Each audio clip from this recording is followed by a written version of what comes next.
Hey everyone, Complex back with another video, and today we're back to Dragon Age Inquisition, and I am specifically going to go over, how to mod it using the .dai mods.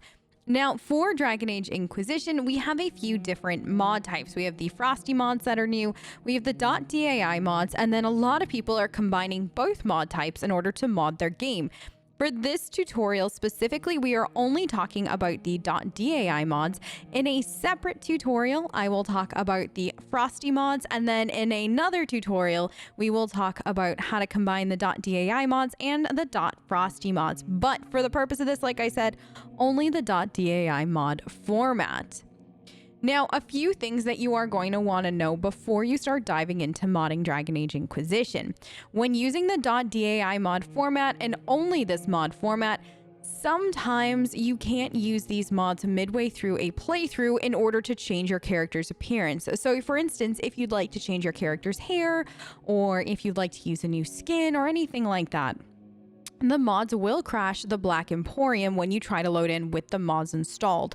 So what you're going to need to do instead is make sure that you have no mods installed. Go ahead and make the appropriate changes in the Black Emporium. For instance, if you download a hair, that will replace the 4th hair, or if you download a skin mod, that will replace the 3rd skin mod. You just want to go into the Black Emporium, make that change and put it on the correct slider, save, exit, and then go back to Skyhold, make a nice big save there, go ahead and install your mods, load into the game, and you should see that reflected already.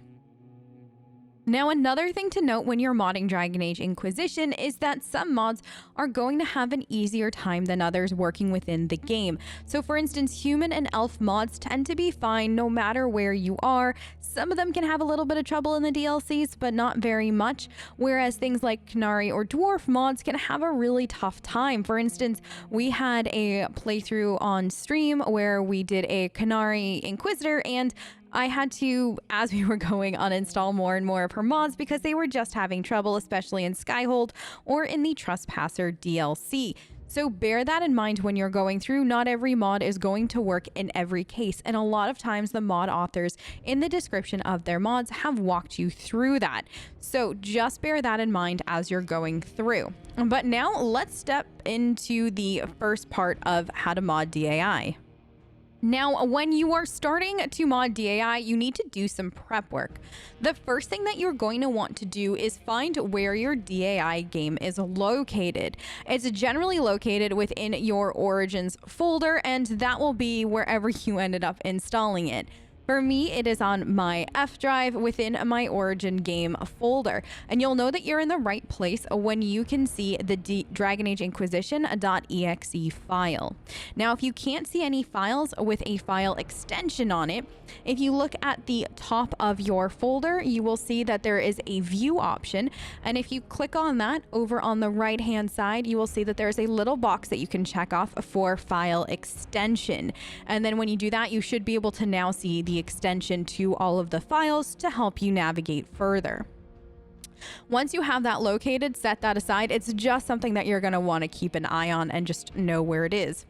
Now, in a separate location, whether that's going to be on your desktop, on a separate drive, anywhere that you think that you're going to have easy access to, and also that you can sacrifice some space towards. While DAI mods don't take up a ton of space, what we're about to do will take up a little bit of space. So if your operating system drive is very full, I might suggest doing it on a separate drive.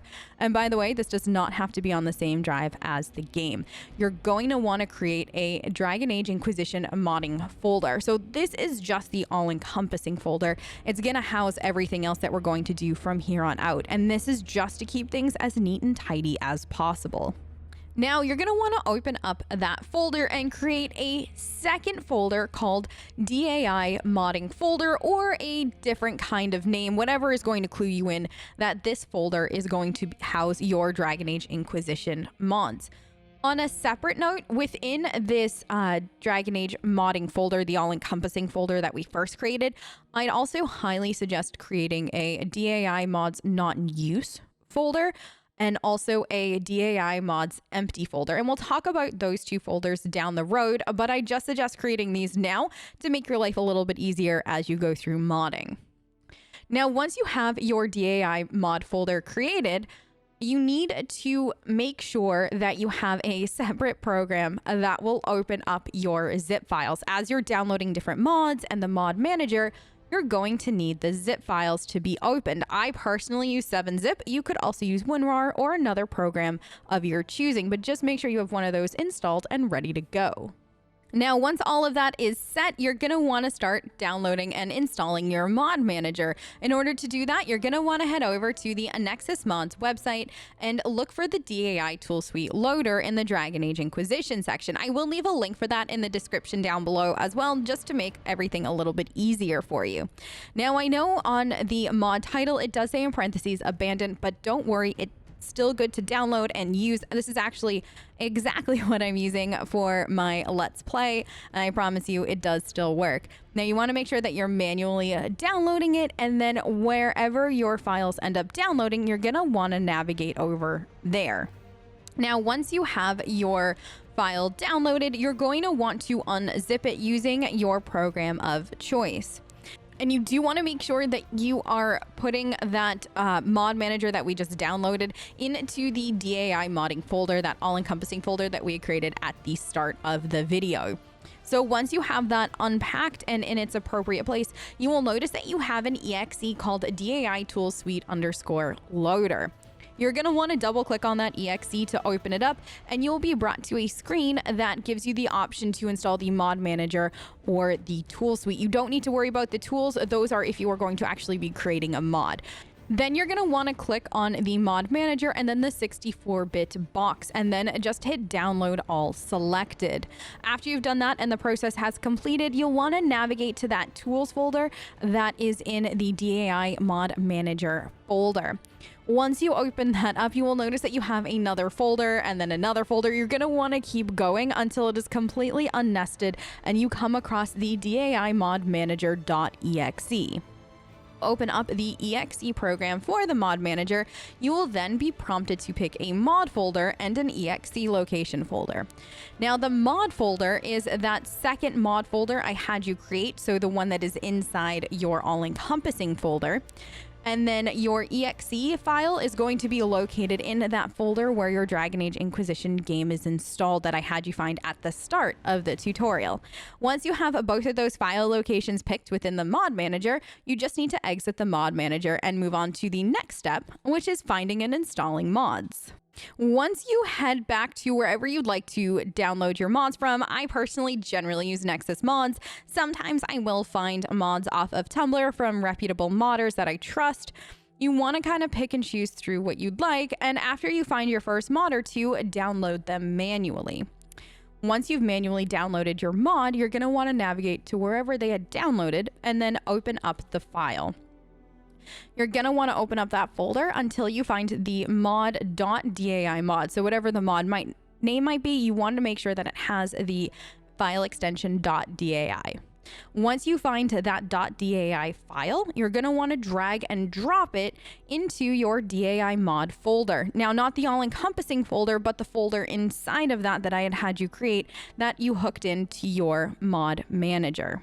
Once you have a mod or two in there, and I would suggest, if this is your first time modding DAI, to start with 1 or 2 mods just to get the process under your belt. So once you have that file in that folder, you're going to want to go ahead and reopen up your mod manager. When you open up your mod manager, you should see that that file is located now in your mod manager, and you should just see it listed out. Once you do see it listed out and it's checked off and ready to go, you want to look at the bottom and you'll see a merge button. You want to hit the merge button and let it do its thing. It sometimes could take a little bit depending on the speed of your computer, depending on how many mods you're installing, what kind of mods you're installing, and so on and so forth. So wait till it says task completed. Once it says task completed, you are good to close out of your mod manager and start your game like normal. And if everything has gone as planned, well, you are good and your game has officially been modded. Now, once your game is modded and you see that everything works, you can go ahead and install more mods if you'd like, or just play around with the current mods that you installed. Now, in order to uninstall a mod, all you're going to do is remove that mod from your mod folder. And I would suggest placing it in that extra folder that I had you create earlier, which was called the DAI Mods Not in Use folder, if you think you might use that mod down the road. I actually have my own DAI Mods Not in Use folder, and it is huge because I've been using it for years and it's got a whole stack of mods. But sometimes mod authors will either delete a mod, hide a mod, or change a mod, and you might not like the change, or you might just want to use it and it's gone. And I prefer having a backup just in case I want to come back to an older hairstyle or an older freckle complexion, anything like that. It's there tucked away for whenever I need it. Now, once you remove that mod from the mod folder, you want to reopen up your mod manager and then just re-merge the folder again. The other thing that you could do is reopen up your mod manager and just uncheck the mod and then hit the merge button to remove it that way if you're only going to temporarily be uninstalling the mod. Something to note is that I did also have you create a DAI mod empty folder. And the reason I suggested that was because a lot of times you might find that you don't want to have any mods installed, or maybe you need to pop over to the Black Emporium really quickly, or you're just like, is there something wrong with my game, or is it just like the mods that are messing something up? And you need to quickly switch back and forth between having mods and not having mods, and it can get pretty tedious removing them from your folder into a separate folder and so on and so forth. So instead, what you can do is in your mod manager, just change the mod folder location. So whenever you just need it to be empty, you just need to go over and navigate to your DAI mod empty folder, go ahead and merge, do whatever you need to do. And when it's time to reinstall your mods, go back to your normal mod folder within the mod manager.